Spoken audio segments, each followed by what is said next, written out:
Hermanos, Dios les bendiga a todos en esta mañana, para los que nos escuchan por medio de las redes sociales. Estamos compartiendo, estamos trabajando en una serie que se llama La Membresía Bíblica. Hemos visto hasta ahora de los 5 tópicos que están propuestos en la serie, que es un cristiano bíblico, la doctrina de la iglesia, miembros los unos de los otros, la iglesia local como ente jurídico. Hemos visto ya lo que es un cristiano bíblico. La semana pasada, o el mensaje anterior, iniciamos el papel central y singular de la iglesia. Entonces voy a hacer un pequeño resumen para poderlo tomar, ¿no? Y poder continuar con el mensaje de hoy. ¿A qué se refiere esto de papel singular de la iglesia? Bien, mis hermanos, en los propósitos de Dios hay un carácter central y un carácter singular. Carácter central y un carácter singular, o también, por decirlo de una manera fácil, único. Un carácter único. Con respecto al carácter central de la iglesia, nosotros hablamos, mis hermanos, y citamos Efesios capítulo 2, y todo el capítulo de Efesios usted puede encontrar que no hay en el mundo otra institución con un carácter o un propósito central en los asuntos de Dios, y es la iglesia. La iglesia es la encargada de evidenciar la obra salvadora de Dios. La iglesia que no evidencia la obra salvadora de Dios no es iglesia. La iglesia es el propósito central de Dios. Entonces, eso veíamos con respecto al carácter central. Pero también hablábamos también de que existe un carácter único o singular. Y decíamos que la iglesia es única en su especie, por decirlo de una manera, y singular en los propósitos de Dios. No hay otra reunión de personas con las mismas características y el mismo propósito en toda la tierra. Puede haber una organización con buenos fines o con una buena motivación, y eso es bueno. Pero comparable a la iglesia es única en los propósitos de Dios. Y estudiamos este carácter de unicidad o único en su identidad, su perpetuidad y su autoridad. Con respecto a su identidad, mis hermanos, cuando hablamos de identidad, estamos hablando de lo que es la iglesia universal. Nos valíamos de la confesión de fe, la confesión bíblica de Londres de 1689, en capítulo 26, en los versos 1, 2, 3 y 4. Y hablamos también de su identidad. Hablamos de que tiene una identidad invisible la iglesia. Hablando de iglesia universal, invisible, ¿por qué? Porque solamente nosotros no podemos ver la obra que hace el Espíritu Santo. Es una obra interna, por eso es invisible. Pero al mismo tiempo también tiene una identidad visible, porque los que vienen a la iglesia local no son espíritus, son personas de carne y hueso. Entonces, eso con respecto a su identidad. Estoy resumiendo rápidamente. También hablábamos de su perpetuidad. Y en la confesión de fe expone esto de dos formas. Que hay una aparente incertidumbre en cuanto a la perpetuidad de la iglesia. Porque si bien la iglesia universal, el Señor Jesús dijo que las puertas del infierno no prevalecerán contra ella, y a pesar de los años que han pasado, la iglesia continúa. También es cierto, mis hermanos, que iglesias locales han desaparecido. Si usted revisa el mensaje a las iglesias de Apocalipsis, algunas de ellas, si no muchas de ellas, no existen. Localmente han desaparecido. Entonces, muchas decíamos que la excelencia es la iglesia pura y sin mancha. Pero las iglesias están compuestas por seres humanos. Y eso le da una aparente incertidumbre en cuanto a que, por desconocimiento de las cosas de Dios, de las normas de Dios, pueden irse alejando de ese propósito y convertirse en iglesias apóstatas, o también, como le llama la confesión de fe, sinagogas de Satanás. Esa es la aparente incertidumbre, pero la certeza real, mis hermanos, es lo que dijo el Señor Jesucristo en su palabra, que las puertas del infierno no prevalecerán contra ella. Nosotros no podemos saber si esta iglesia local existirá después de 50 años. Pero sí tenemos la certeza de decir con claridad absoluta de que la iglesia no prevalecerá contra las puertas del infierno. Eso es claro. Entonces revisamos su perpetuidad y revisábamos también, se me saltó aquí esta parte, su autoridad. ¿Y qué decíamos con respecto a su autoridad? Que la cabeza de la iglesia es nuestro Señor Jesucristo. Cualquier otra cabeza que usurpe ese lugar va en contra de la palabra de Dios. Y la iglesia, las escrituras lo llaman claramente como el anticristo. La confesión de fe, cuando se escribió, dejó muy en claro esta parte diciendo: la cabeza de la iglesia, en el capítulo 26, 4, la primera parte, es el Señor Jesucristo, en quien por el designio del Padre todo el poder requerido para el llamamiento, el establecimiento, el orden o el gobierno de la iglesia está suprema y soberanamente investido en él, en Cristo Jesús. Pero también la confesión de fe dice también, con respecto a la segunda parte del verso 4, dice: no puede el Papa de Roma ser cabeza de ella en ningún sentido, sino que él, hablando del Papa, es el anticristo, aquel hombre de pecado e hijo de perdición que se ensalza en la iglesia contra Cristo y contra todo lo que se llama Dios, a quien el Señor destruirá con el resplandor de su venida. Hablábamos de que para este tiempo la iglesia de Roma tenía mucha autoridad, y la confesión de fe lo que hace es establecer una doctrina clara con respecto a quién es la cabeza de la iglesia, que es el Señor Jesucristo. No puede ser el Papa, no puede ser una autoridad que esté por encima. Sabemos que para la Iglesia Católica Romana también no solo son las escrituras, la norma de la iglesia, sino también sus tradiciones y las revelaciones que tengan los papas de turno, ¿no? Pero también hablábamos de que en las iglesias cristianas nosotros podemos hablar y atacar a la iglesia de Roma, pero hoy en la actualidad, aunque no hay papas, decíamos que existen también apóstoles, superapóstoles, profetas, superungidos, que tienen o han usurpado de alguna manera la cabeza de la iglesia, que es Cristo, con sus revelaciones que están por encima de la palabra de Dios. Iglesias con evangelio de prosperidad, iglesias con evangelio de declaraciones, decretos, iglesias con evangelio que hacen énfasis en los dones y en las emociones y muchas otras cosas. Aunque no lo crea, eso también se convierte en una iglesia con una cabeza anticristo. Entonces, eso es lo que veíamos con respecto al papel central y singular de la iglesia, hablando de la universal. Bueno, vamos al estudio de hoy, que es la composición bíblica de una iglesia local. Los versos 1 al 4 de la confesión de fe en el capítulo 26 hacen un estudio. El verso 5 comienza a trabajar con lo que es las iglesias locales. Y este gráfico yo creo que es muy claro y muy evidente, mis hermanos. Si la iglesia universal es el todo, vamos a ver que está formada por comunidades o iglesias locales. Entonces, eso para que podamos tener en claro, las iglesias locales están ubicadas ubicadas geográficamente en diferentes lugares, pero todas las iglesias locales conforman lo que sería la iglesia universal. Bien, para entender lo que es la composición, ¿cómo está compuesta la iglesia bíblica? ¿Cómo está compuesta la iglesia local? ¿Qué la compone? Yo he puesto dos preguntas claras aquí. ¿Quiénes la conforman? Pero también es importante saber dónde inicia todo. Entonces, cuando hablamos de dónde inicia todo, vamos a referir al mandato original. ¿Dónde empieza el mandato original? Y cuando hablamos de quiénes la conforman, vamos a hacer una referencia a lo que sería una lista de miembros de la iglesia. Vamos a empezar entonces con el primer punto. ¿Dónde empieza todo este asunto de la iglesia local? Su mandato originario. ¿Qué dice la confesión de fe? Les dije que vamos a ayudarnos con la confesión de fe, pero vamos a probar por las escrituras lo que estos hombres de Dios escribieron y plasmaron allá en Londres en el año de 1689.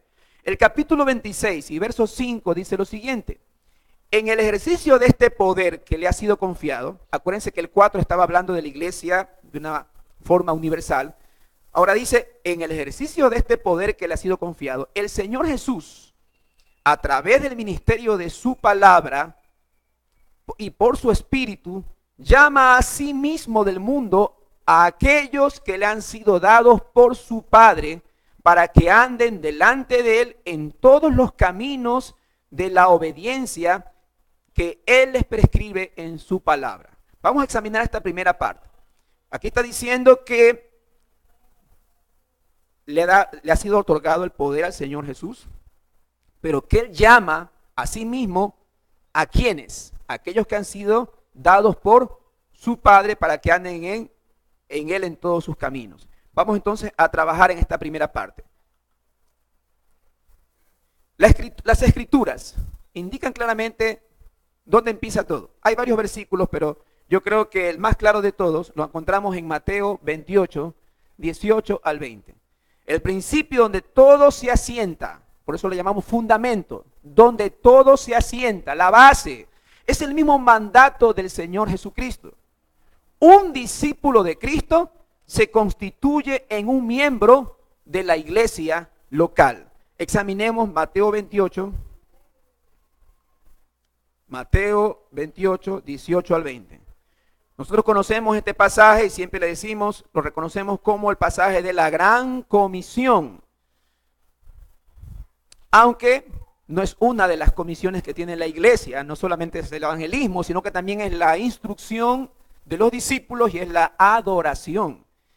Dice así Mateo 28, 18 al 20. Y Jesús se acercó y les habló diciendo, toda potestad me es dada en el cielo y en la tierra. ¿Sí se da cuenta quién tiene el poder y la autoridad? Toda potestad me es dada en el cielo y en la tierra. Por tanto, id y haced discípulos a todas las naciones, bautizándolos en el nombre del Padre, y del Hijo y del Espíritu Santo, enseñándoles que guarden todas las cosas que os he mandado. Y he aquí yo estoy con vosotros todos los días hasta el fin del mundo. Examinando así, mis hermanos, este pasaje y tomando en cuenta la idea de que los discípulos son los miembros de la iglesia, entonces es obvio, mis hermanos, el Señor cuando dice, id y haced discípulos a todas las naciones. ¿Cómo se hace un discípulo? ¿Qué hay que hacer para ser un discípulo? Enseñarle. Enseñarle. Enseñarle. Y no solo enseñar, sino que también debe estar bautizado. Bautizado creyendo en qué doctrina. En la doctrina que habla respecto a Dios, en el Padre, el Hijo y el Espíritu Santo. Y tienen que ser enseñados, pero enseñados ¿en qué? En que guarden todas las cosas que se han mandado. Entonces, uno no puede, todas estas personas que están aquí, todas estas personas, estos discípulos que tienen el mandato de ir y que tienen que ser enseñados a que se guarden todas las cosas, mis hermanos, van a formar lo que es la iglesia, van a ser los miembros de la iglesia local. Nosotros no podemos enseñar a personas que no quieran ser discípulos. O podemos cometer el error, porque eso ha pasado, de considerar a miembros de una iglesia personas que nunca han sido bautizadas. Están ahí, han pasado 10 años, pero no se han bautizado. Y uno les pregunta, ¿y por qué no se bautizan? Es que conlleva un compromiso muchas veces, o también puede ser por ignorancia de los líderes en cuanto a lo que deben ellos recibir en cuanto a su crecimiento cristiano. Y pueden pasar años y estar sentados ahí y y los consideramos miembros, pero la verdad no lo son. Porque un discípulo, ¿qué tiene que hacer? Tiene que ser bautizado. Un discípulo, ¿qué tiene que hacer, mis hermanos? Tiene que evangelizar. Y podemos pasar años en una iglesia y no haber traído a una sola persona a los pies de Cristo. Por ejemplo, en cuanto a la tarea que pude compartir con ustedes para esta semana, ¿cuántos realmente lo habrán hecho a conciencia? ¿Cuántos lo hicieron para cumplir? Entonces, ¿usted se imagina que podemos tener en una iglesia personas que no evangelizan? ¿Son miembros? ¿O hay que exhortarlos o enseñarles a que deben evangelizar? Asimismo también podemos tener en la iglesia personas que están sencillamente por tradiciones. Están sencillamente, ¿por qué? Porque la mamá lo trajo, el papá lo trajo y están sentados ahí y ahí han pasado 10 años. Pero de ahí están llenos de tradiciones, normas humanas, pero no están instruidos en la palabra de Dios, pero los consideramos miembros y los consideramos discípulos. Pero cuando vamos a la Escritura, la base de todo esto, el fundamento de todo esto, mis hermanos, es que un discípulo debe tener estas marcas muy claras. Debe tener clara muy claro el propósito, el mandato que ha recibido de evangelizar, el mandato que ha recibido de hacer una profesión pública de fe por medio del bautismo. Debe tener claro el mandato de que debe ser instruido. Pero si solamente el domingo en la mañana es la instrucción, yo no tengo tiempo. Entonces hay que considerar realmente si estás viviendo como un discípulo. Entonces, ahí se asienta todo el mandato. El fundamento lo encontramos en esta cita, como lo hemos expuesto, Mateo 28, 18 al 20. Un discípulo de Cristo se constituye en un miembro de la iglesia. Sin embargo, no podemos ignorar lo siguiente. El llamado a la membresía es esencialmente una obra de Dios. Es soberano. Si bien la iglesia tiene el llamado para realizar la obra de evangelismo y discipulado, lo que es la instrucción, el poder de Dios mediante su Espíritu es la causa eficiente que los individuos respondan salvíficamente, respondan en salvación al mensaje del evangelio. No es un asunto solamente del intelecto, no es solamente de estudiar, no solamente de pasar el curso, no solamente de venir, no solamente de hacer los deberes. Es un asunto que va más allá. Y si vamos a revisar la Escritura, vamos a encontrar que es una obra soberana de Dios. Juan 6, 37 al 39. Examinemos ese pasaje, por favor. Juan 6, 37 al 39 dice lo siguiente. El Señor Jesús dice esto: todo lo que el Padre me da, vendrá a mí, y el que a mí viene, no le echo fuera. Porque he descendido del cielo no para hacer mi voluntad, sino la voluntad del que me envió. Y esta es la voluntad del Padre, el que me envió, que de todo lo que me diere el Padre, no pierda yo nada, sino que lo resucite en el día postrero. Entonces vamos nosotros a ver, mis hermanos, que aunque los miembros, los discípulos deben ser instruidos y deben evangelizar y deben tener una vida de adoración muy clara, la obra, o sea, donde empieza todo, es en Dios. Es Dios, el Padre, quien da a Jesús a aquellos que han sido elegidos. Y lo que hace Jesús es darles vida eterna. Entonces, es claro, mis hermanos, que alguien que ha sido regenerado por el Espíritu Santo va a terminar, mi hermano, obedeciendo las normas de Dios, aceptando ser un discípulo de Cristo, negándose a sí mismo, viviendo para la gloria del Señor, siendo instruido por la iglesia local, aceptando lo que es las normas y las obediencias de nuestro Señor Jesucristo. Y va a formar parte de una iglesia local, va a ser un miembro. Pero no olvidemos que aunque podamos enseñar y enseñar, es el llamamiento soberano está en nuestro Dios. Amén. Entonces, eso para entender el primer punto, el fundamento en cuanto a la obra que Dios hace y en cuanto al mandato de Jesucristo de hacer discípulos.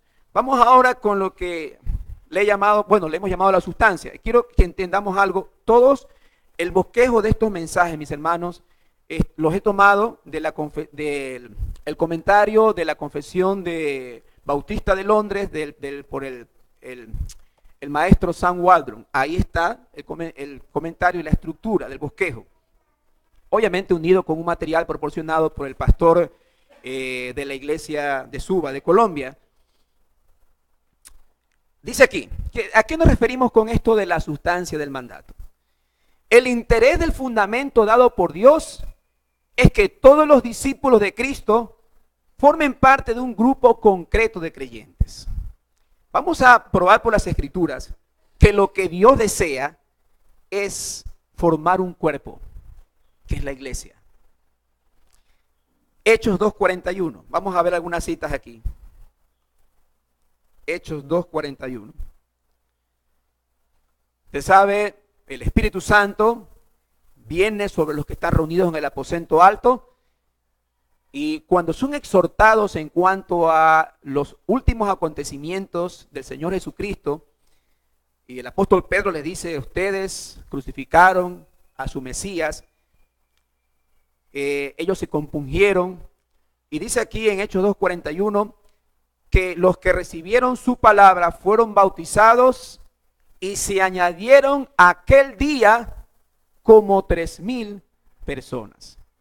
Y ya sabemos que perseveraban en la doctrina de los apóstoles, la comunión, el partimiento del pan y las oraciones. Pero usted tome en cuenta que fueron añadidos a la iglesia.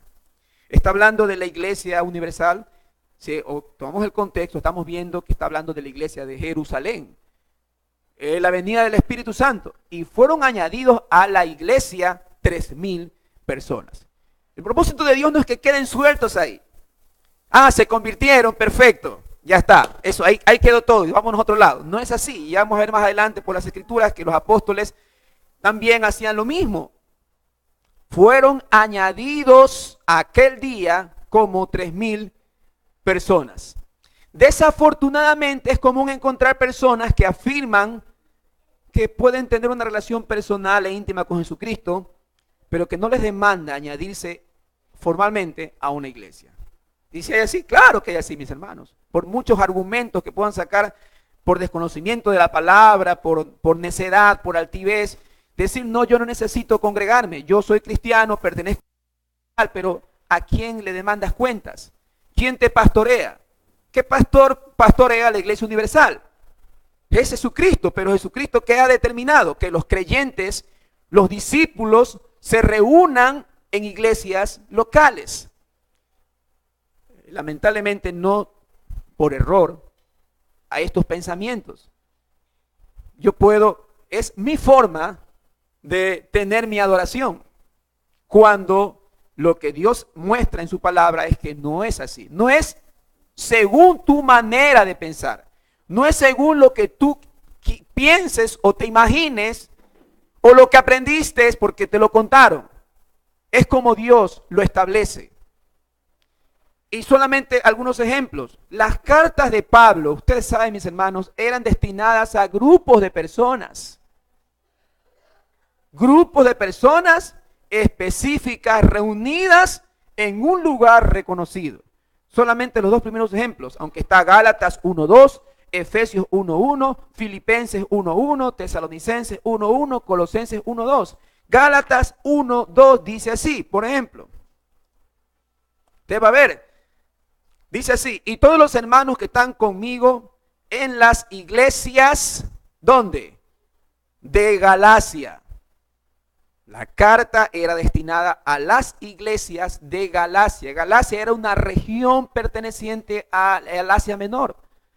Y había varias iglesias ahí. La carta a los Gálatas es destinada para esas iglesias.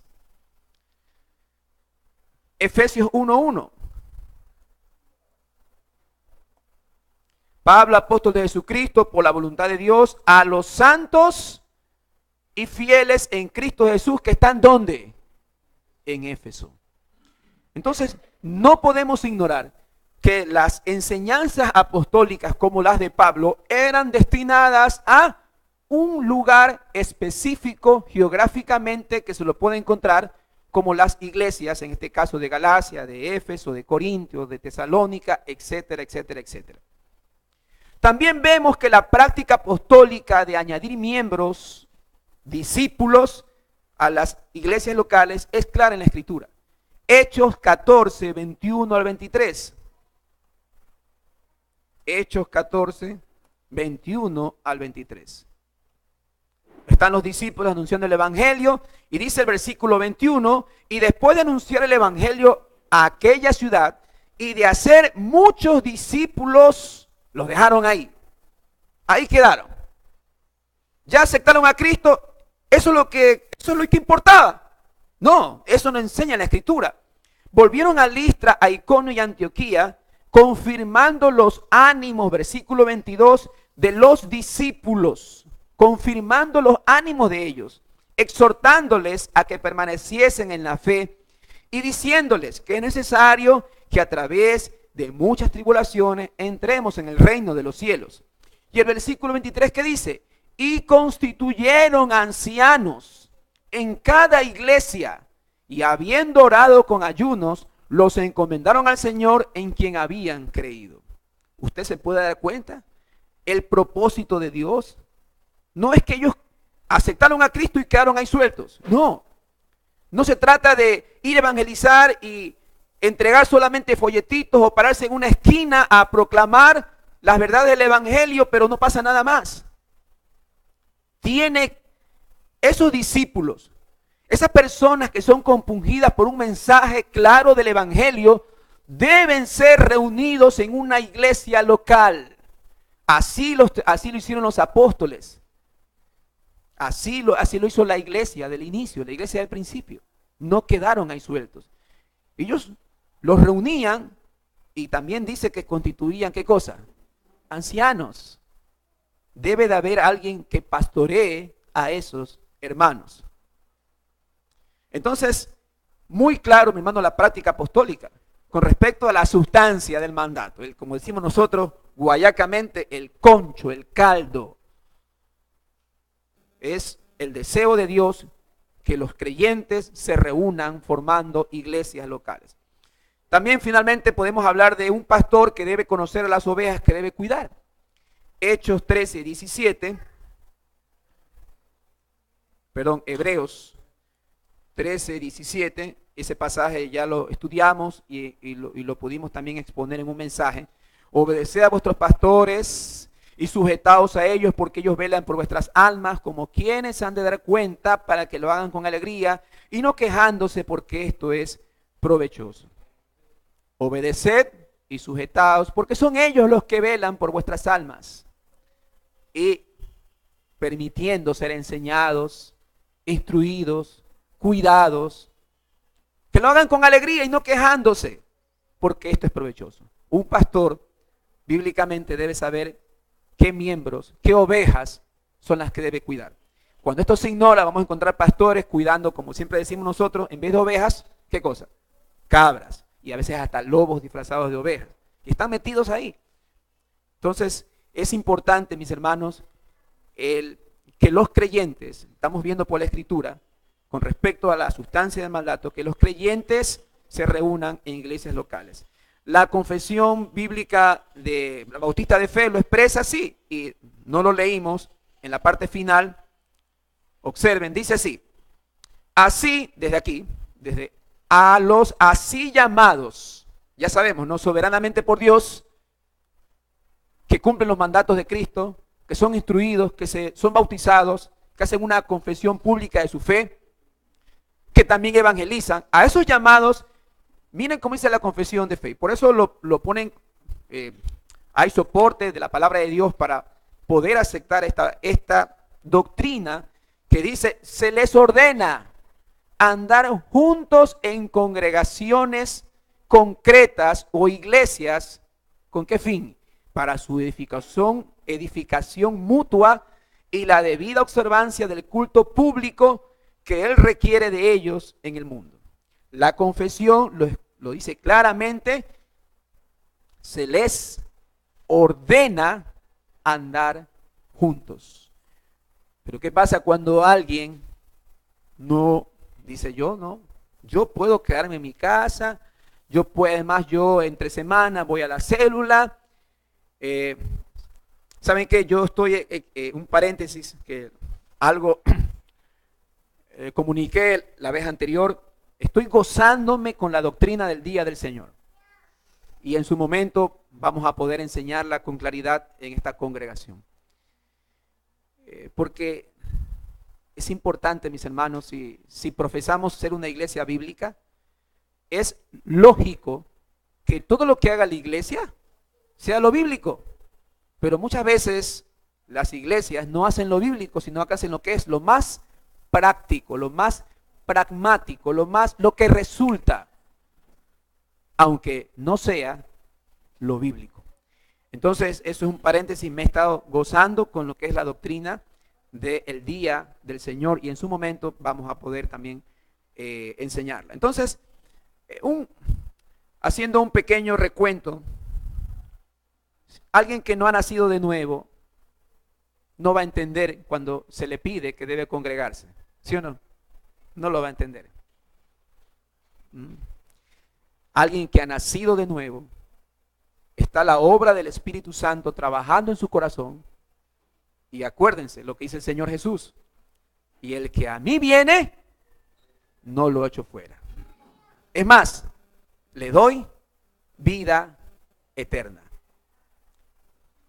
Eso con respecto entonces al mandato o originario. Con respecto entonces a la confesión bíblica de una iglesia local, la composición, ya conocemos dónde empieza todo. ¿Está claro? ¿Dónde empieza todo? En los mismos mandatos del Señor Jesús. Por la obra soberana de Dios. Y el propósito de Dios de reunirnos en congregaciones locales y concretas. Pero también, ¿quiénes lo conforman? Ya sabemos que son discípulos. Pero, ¿qué deben tener esos discípulos? ¿Qué deben mostrar a esos discípulos?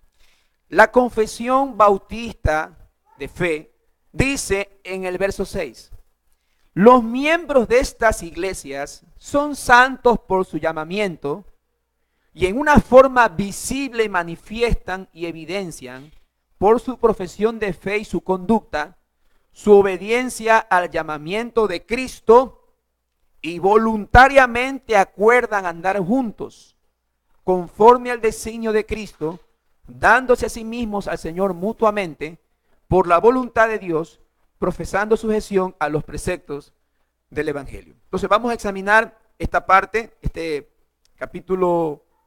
verso 6 del capítulo 26. Vamos a examinar la primera parte. Los miembros de estas iglesias, santos por llamamiento, que manifiestan visiblemente y evidencian su obediencia al llamamiento de Cristo. Lo que identifica a los miembros como un cuerpo local de creyentes no son sus necesidades temporales, no son sus profesiones, no es su estilo de adoración o de evangelismo o de liturgia, sino precisamente y únicamente el Evangelio. Por eso es que con respecto a esto, quienes conforman la iglesia bíblica, hablamos de que la membresía de esa iglesia es evangélica. Hay que ser muy ciertos, mis hermanos. Hoy en día las personas se reúnen no precisamente por ser evangélicos, sino precisamente por formar parte de una denominación, porque muchas veces se reúnen ahí personas de cierta clase social, o porque la liturgia del culto o el estilo de adoración es el más apropiado. Uno llega a una iglesia y dice, no, aquí no hay la música que yo quiero, me voy a otra iglesia. O va a una iglesia y dice, aquí no presentan niños y ni hay culto de jóvenes, me voy a otra iglesia. El propósito central es el Evangelio. O sea, eso es lo que, mi hermano, no debe de faltar. Es lo único importante. Es obvio que una iglesia que viva el Evangelio, ¿qué es lo que va a hacer? Va a edificar a sus miembros. ¿Sí o no? Va a edificar a sus miembros y ahí viene el discipulado, viene conocer la adoración bíblica, viene la doctrina, conocer doctrina de la iglesia, que es estudiar sobre la iglesia, estudiar, qué sé yo, la iglesia en los tiempos del inicio, tantas cosas. Pero todo empieza ¿dónde? En una membresía que tiene muy claro que lo único importante es el Evangelio de Jesucristo. La obra de Cristo en la cruz. El mensaje claro del Evangelio. Primera carta a los Tesalonicenses, capítulo 1. Vamos a ver. Primera carta a los Tesalonicenses, capítulo 1.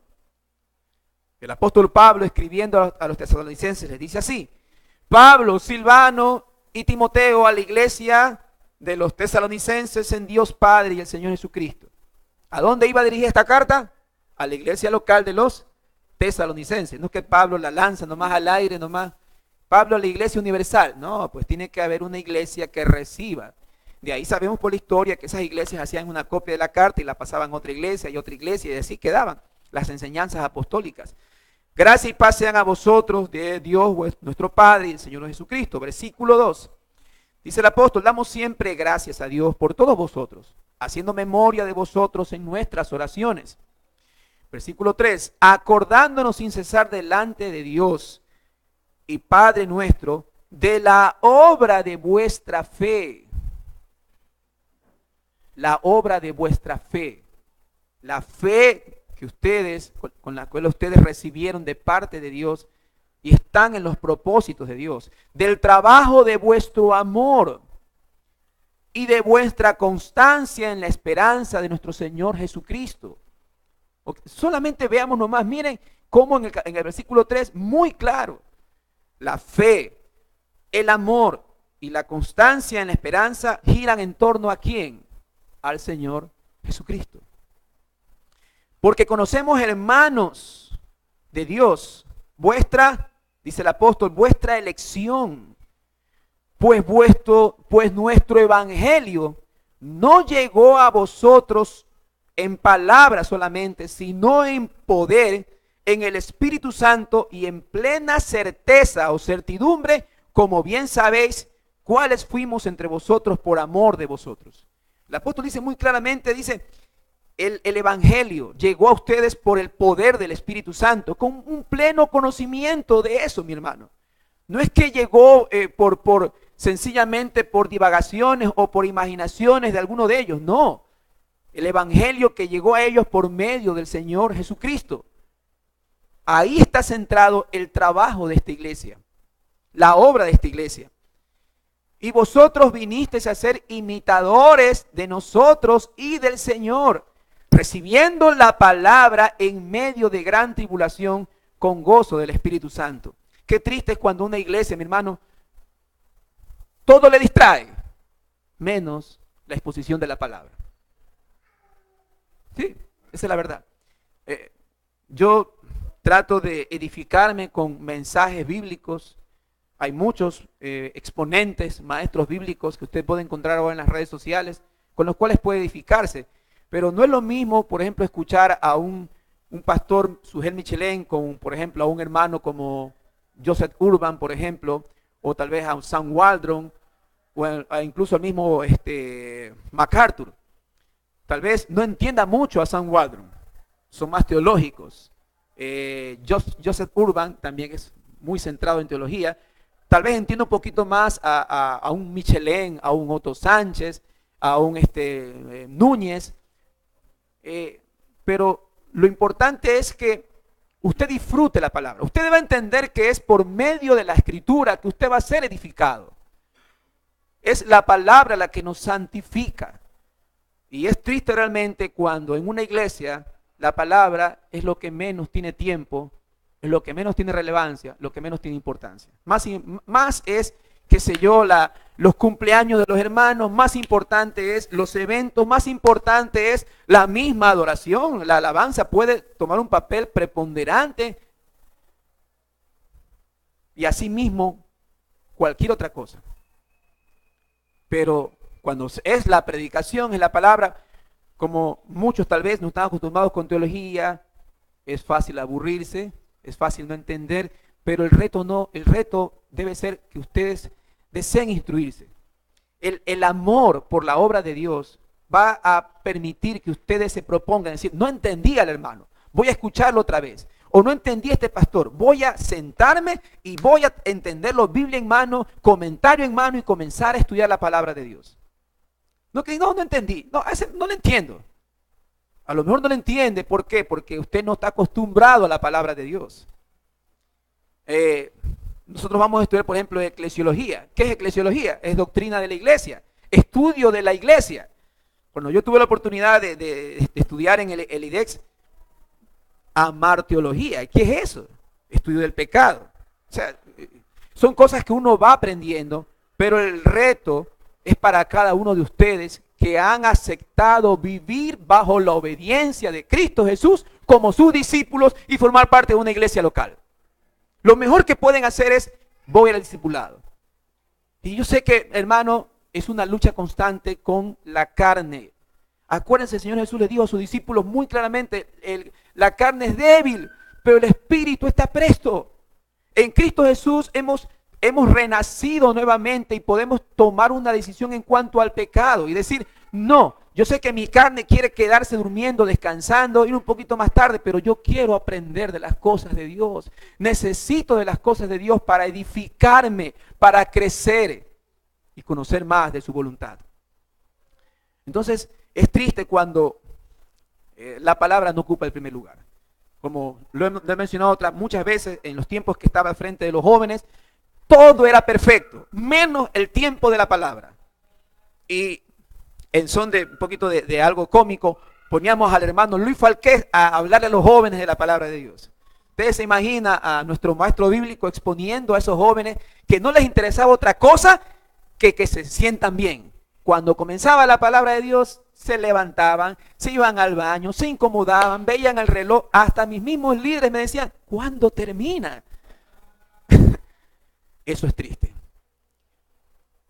Aquí dice, y vosotros, retomando 1 Tesalonicenses 1:6, y vosotros vinisteis a ser imitadores de nosotros y del Señor, recibiendo la palabra en medio de gran tribulación. ¿Cómo lo hicieron? Con gozo en el Espíritu Santo. De tal manera que habéis sido ejemplos a todos los de Macedonia y de Acaya. ¿Usted se imagina? Ejemplo a otros hermanos. Ejemplo a otros hermanos. Es gozoso encontrar iglesias que pueden a nosotros ayudarnos en cuanto a la edificación y ser ejemplos en cuanto al conocimiento de la palabra de Dios. Versículo 8. Porque partiendo de vosotros ha sido divulgada la palabra del Señor, no solo en Macedonia y Acaya, sino que también en todo lugar vuestra fe en Dios se ha extendido, de modo que nosotros no tenemos necesidad de hablar nada. Usted, por ejemplo, ahora que los que pudieron hacer la tarea, ustedes se acercaron a decir, voy a hablar de algo que no entiendo. Entonces, por eso tenía que empaparse del tema de la iglesia, su identidad, su perpetuidad. Porque como bien expuso un hermano, me comienza a preguntar de una cosa, de otra cosa, y usted no se dio cuenta, a lo mejor los que recibieron ese bombardeo de preguntas, decir, Señor, ¿verdad que necesito aprender más? ¿Verdad que necesito ser instruido? Sabe que si usted no se instruye, entonces será fácilmente confundido. Será fácilmente confundido. Vendrá Satanás y le va a decir, échate de ahí, y usted va y se echa. Tiene que instruirse. Esta iglesia dice que fueron ejemplo a las iglesias de Macedonia, no solo en Macedonia y Acaya, sino que también, versículo 8, dice que la fe de ustedes se ha extendido. Versículo 9, porque ellos mismos cuentan de nosotros la manera en que nos recibisteis y cómo os convertisteis de los ídolos para servir al Dios verdadero, al Dios vivo y verdadero. Miren la evidencia clara. Una iglesia, estamos nosotros, es a Tesalonicense. ¿Ustedes se imaginan la cantidad de ídolos, la cantidad de templos, la cantidad de idolatría? Pero el ejemplo de ellos era admirable. El apóstol le dice cómo se convirtieron de la idolatría que tenían al único Dios vivo y verdadero. Y el versículo 10 dice, y esperar de los cielos a su Hijo, al cual resucitó de los muertos, a Jesús, quien nos libra de la ira venidera. Entonces, en este capítulo que hemos leído, usted puede claramente notar que los miembros de una iglesia deben tener claramente una profesión evangélica, centrada en la palabra de Dios y en el evangelio. No hay otra cosa fuera de eso que sea único e importante. Ahora, estos miembros también, retomando la confesión de fe, ¿qué dice? Y voluntariamente acuerdan andar juntos, conforme al designio de Cristo, dándose a sí mismos al Señor y mutuamente por la voluntad de Dios. Un individuo debe unirse a la membresía de su iglesia local de forma libre y voluntaria, no obligado ni presionado por el cumplimiento de un requisito. Libre y voluntariamente. Esto no es de que usted se sienta obligado. Si usted se siente obligado, mi hermano, créame que ha perdido la dirección en cuanto a lo que Dios quiere hacer con esta iglesia local. No, esto no es que si no hago lo que dice el pastor, me saca de la membresía. Usted puede hacer todos los deberes, puede escuchar todos los mensajes, pero aún así, mis hermanos, no pertenecer a una membresía formal de esta iglesia. Porque ustedes están siendo observados. ¿Por qué razón? Porque luego ustedes van a observar ¿a quiénes? A los que se van a añadir. ¿O acaso toda la tarea va a estar solamente conmigo? Usted tiene que aprender. ¿Qué va a haber en el hermanito? Usted invita a alguien y viene contento y tal vez viene ya dispuesto. ¿Y cuándo empieza la danza? ¿Dónde está la música? ¿Dónde no veo, hermano, eso? ¿Dónde está? O viene la madre de familia y viene con sus 5 niños y con los 5 primos y buscando la escuela para tener a los adolescentes. ¿Y dónde está la escuelita? No, hermana, aquí sienta a los niños que vamos a escuchar la palabra de Dios. Entonces, la forma como un miembro, un discípulo, llega o forma parte de la iglesia es algo voluntario. Y la confesión de fe lo expone claramente. Voluntario. Los individuos acuerdan andar juntos en el camino de la fe en Cristo y se dan a corazón a Dios bajo su palabra y se dan de corazón a los demás bajo las normas de Dios. Son lindos pasajes, Hechos 2, 41 y 42. Así que los que recibieron, Hechos 2, 41, los que recibieron la palabra fueron bautizados y se añadieron aquel día como 3,000 personas. Y perseveraban en la doctrina de los apóstoles, en la comunión unos con otros, en el partimiento del pan y las oraciones. No estaban obligados ahí, mis hermanos. No estaban obligados. Esos 3,000 se añadieron porque se sintieron compungidos. ¿Qué debemos hacer, varones israelitas? Hemos crucificado a nuestro Señor de gloria. Arrepiéntanse, conviértanse. Y se añadieron 3,000 personas. ¿Y ellos qué hacían? Perseveraban en la doctrina, en el estudio de la Escritura. Al principio la iglesia consideraba prácticamente todos los días, era un crecimiento, un deseo por conocer y llenarse de la palabra de Dios. Y eso va a traer también comunión unos con otros. Sería triste que seamos mucho conocimiento, pero que ni siquiera conozcamos las necesidades de nuestro hermano. Ni siquiera sabemos dónde trabaja, ni siquiera sabemos su teléfono, ni siquiera sabemos si está en pecado, si no ha venido a la iglesia, por qué razón. No sabemos nada de la vida. Qué triste sería eso. Y obviamente en esa comunión tenían el partimiento del pan y también las oraciones. Las oraciones. La otra cita, Hechos 5, 13 al 14.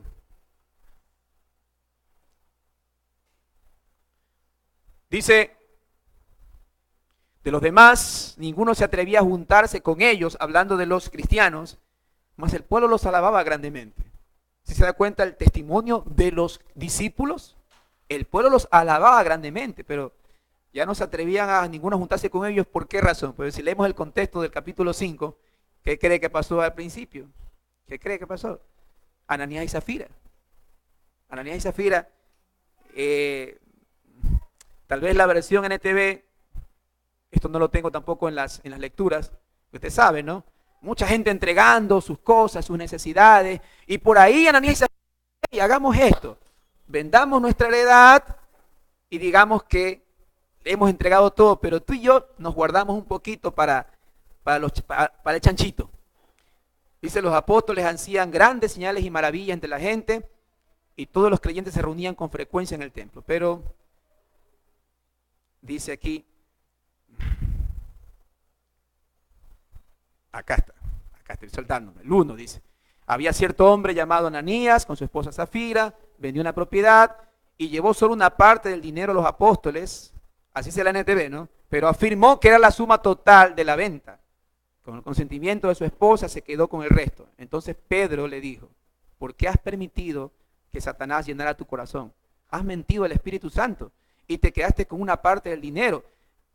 La decisión de vender o no la propiedad era tuya, y después de venderla el dinero también era tuyo para hacer lo que querías con él. ¿Cómo pudiste pensar en engañar a Dios? Entonces, por esa razón, nadie se atrevía, como dice la Escritura en el versículo 13, wow, esto es cosa seria. Estos hermanos sí que toman la palabra de Dios con seriedad. Aquí no venimos nosotros a ocultarnos, a engañar a los hermanos, a engañar al pastor. No, son hermanos que han tomado las cosas como debe de ser, con mucha seriedad en cuanto a la Escritura. Por eso dice que la gente no se unía, pero los tenía en alta estima. Sin embargo, dice, y regresando, perdón, a la Reina Valera, aquí está, los que creían en el Señor aumentaban más, y gran número así de hombres como de mujeres. Vamos a ver que aumentaban y crecían más. Esa gente que venía obligada. Hey, ustedes aceptaron, vengan a la iglesia. No, aumentaban y crecían más. El deseo de ellos era pertenecer a la iglesia de Cristo. Entonces, por eso hablamos de que no solamente de una membresía evangélica, centrada en el evangelio, sino una membresía también voluntaria. Y como último punto, mis hermanos, también hablamos de una membresía pactada, o también se le dice acatada también.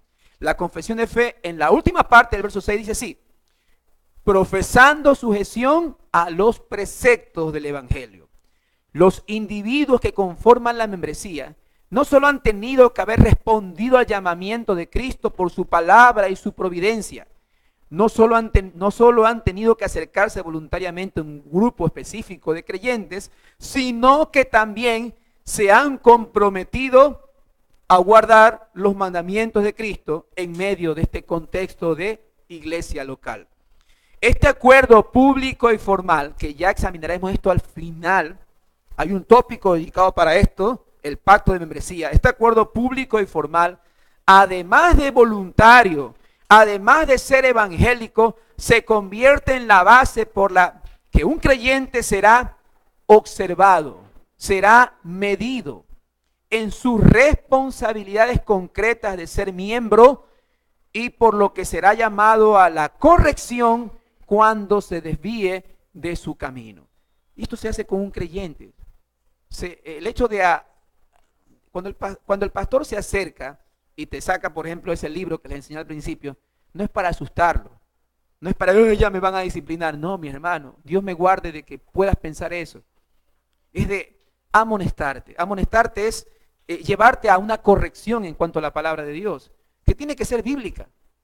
Si es una membresía bíblica, los fundamentos van a ser bíblicos, van a ser evangélicos. Por favor, mira esto y esto. Así la Biblia lo enseña, de esta forma. Es claro eso. Pero es la forma como eres observado y cómo eres medido en cuanto a tu fe.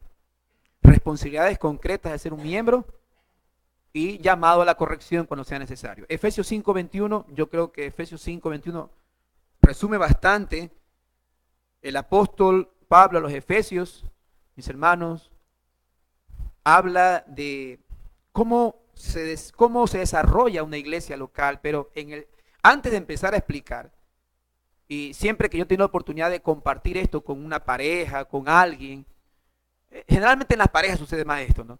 Lo primero que empiezo es lo que dice aquí: someteos unos a otros en el temor de Dios. Si no hay sujeción en amor, en el temor de Dios, vanamente una casada va a entender que debe estar sujeta a su marido. Vanamente va a entender un marido que debe amar a su mujer, así como Cristo amó a la iglesia y se entregó a ella para santificarla. Vanamente será que en el 6, sabe que la Biblia no está dividida originalmente en capítulos. En el 6, vanamente los hijos van a entender que deben obedecer en el Señor a sus padres. Vanamente entenderán que deben honrarlo. Vanamente tal vez será hablar de los siervos que deben obedecer a sus amos terrenales, a aquellos que están bajo subordinados a una autoridad en sus trabajos, que deben ser leales, no como engordando, como dice el caballo, sabiendo, hay por ahí, así algo cómico, hace una semana yo salía de mi trabajo, estaba en mi trabajo caminando y veía a toda la gente de servicio sentada, reunidos, toditos reunidos, unos con sus celulares y otros. Yo me quedaba asustado y ¿cómo están así? Y uno me dice por ahí, así como nosotros decimos, con con todo humor negro, así todo. Cuando el gato no está, los ratones hacen fiesta. Y efectivamente el gato no había venido ese día. ¿Sí?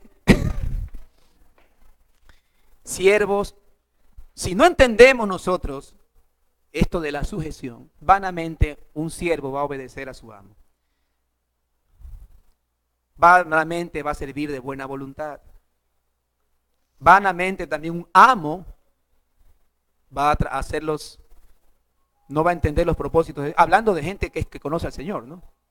Los va a oprimir, los va a exasperar.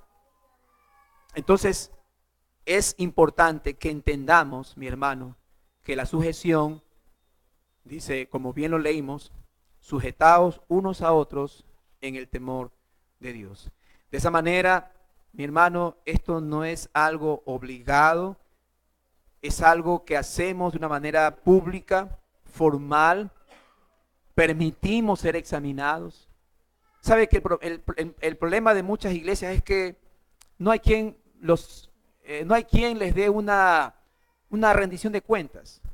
Y cada uno hace lo que piensa que está bien. Pero oremos mis hermanos, oremos, y ya para cerrar finalmente, para que en esta iglesia local tengamos una membresía formal, que entienda los propósitos del Evangelio, que entienda que lo que los une es el amor del Señor y no las obligaciones ni las responsabilidades, y que entienda que han hecho un pacto delante de Dios en permitir ser enseñados, instruidos y amonestados. Entonces, eso fue una breve introducción a lo que es la composición bíblica de una iglesia local. ¿Dónde empezó todo y quiénes lo conforman? Más adelante vamos a ir examinando otros tópicos con respecto a lo que es la doctrina de la iglesia. Amén. Vamos orando, por favor. Señor Dios, Padre.